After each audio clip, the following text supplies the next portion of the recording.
приказки, искам да ви представя едно 16-годишно момиче с огнено-червена коса и още по-палещ сърцата глас. София Арабаджиева от Благоевград.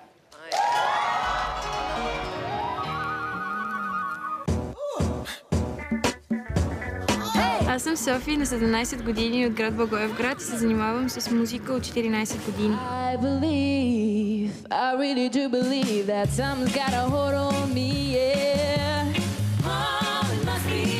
Винаги преди да изляза на сцена ме е много страх.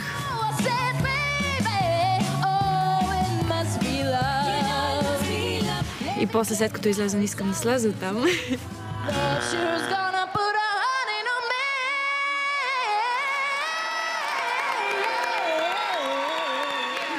нужда повече да чувам какво пееш и как го пееш, защото видях, че си много добре. Невероятен глас имаш. И жестоко си, браво. Никога не съм очаквала това да стане и не мога да си го представя все още.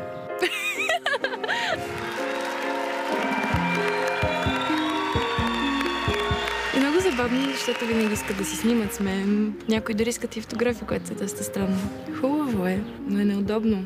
Понеже до преди няколко седмици аз съм била същия човек като тях. Вървиме двама боси, аз и ти. Аз съм съвсем обикновена и съм се радвала на хората по тези предавания и изведнъж аз съм такава. София е новият талант на България!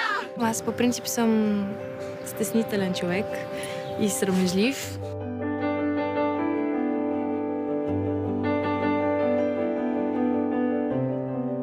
Казвам се Христина Палева и съм вокален педагог на Софи. Всячески се опитвам да я пречупя тук в кабинета.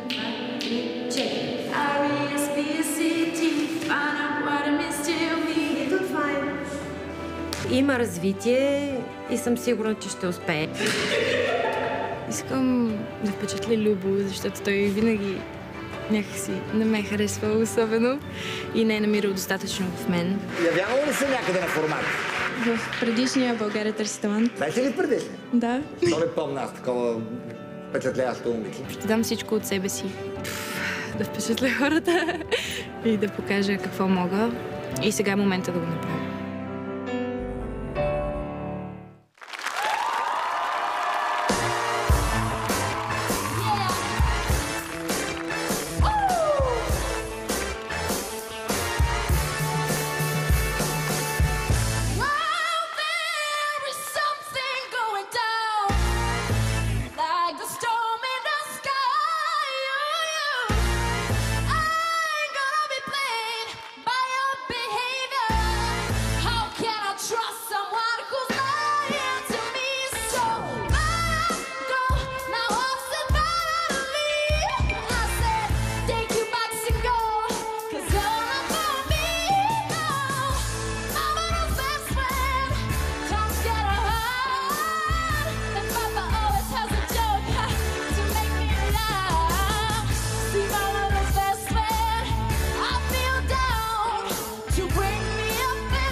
си, какво начало, здравей, наистина изглеждаш невероятно.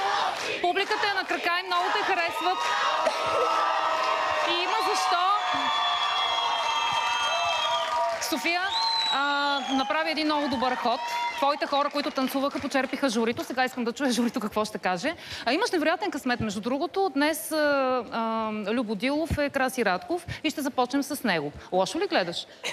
Аз искам да кажа, че Любен Дилов въобще не разбира от красиви жени. Нали?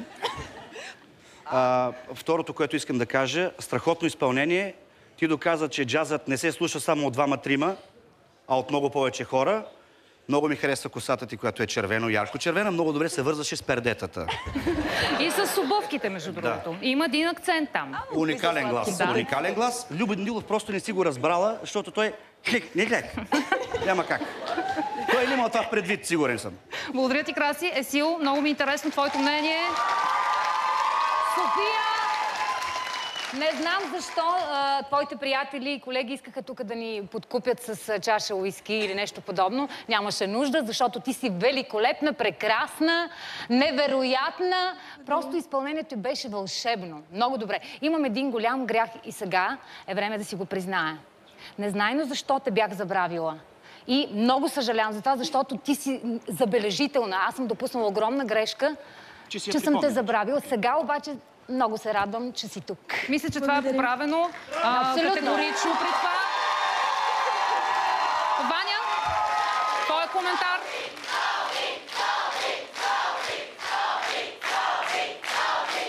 Твой коментар за изпълнението на София? Явно, че публиката е влюбена в тебе. София, искам да ти кажа, че съм много изненадана от изпълнението ти. Защото ти във филмчето каза, че се притесняваш страшно много и просто не знаеш как ще отидеш на тази сцена. Аз не видях капка притеснение. Аз видях само прекрасен глас, свобода и музика. Много ти благодаря за това изпълнение и трябва да призная, че не видях нищо зад тебе. Какво ставаше? Имаше хубави и забавни моменти. Имаше ли? Да. Но ти що гледаш отзад, бе? Тя е състезателката. Тя е състезава, аз гледам общо. Не може да Има по-общо, имам общ поглед. Друг поглед. И много, много съм впечатлена от твоето изпълнение. Браво! Благодаря. Асене, какво смяташ за изпълнението на изключително червенокосата Софи? Софи. Защото не си ме почерпила и мен, иначе щях да се поправя веднага. Първо искам да ви кажа, че това е чай, не е уиски. Така ли? Изпий го некс тогава. Защо издаваш?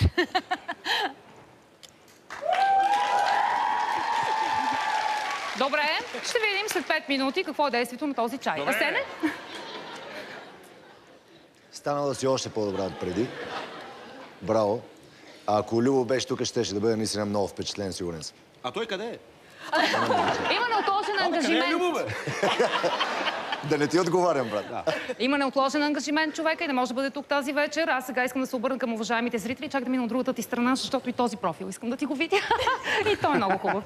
Уважаеми зрители, ако изпълнението на София Арабаджиева ви е хвърлило в джаза, може да я подкрепите неограничено с СМС на номер 19630 за всички мобилни оператори или с обаждане на 0901 630 30. Линиите за гласуване са отворени и ще останат така до четвъртък. В интернет на talant.btv.bg може да гласувате безплатно, но имате право само на 3 гласа за всеки концерт. Третият голям концерт на България търси талант започна ударно. Ако знаете още какво сме ви подготвили, но не знаете, аз няма да ви го кажа сега, защото ще ви го кажа веднага след реклами.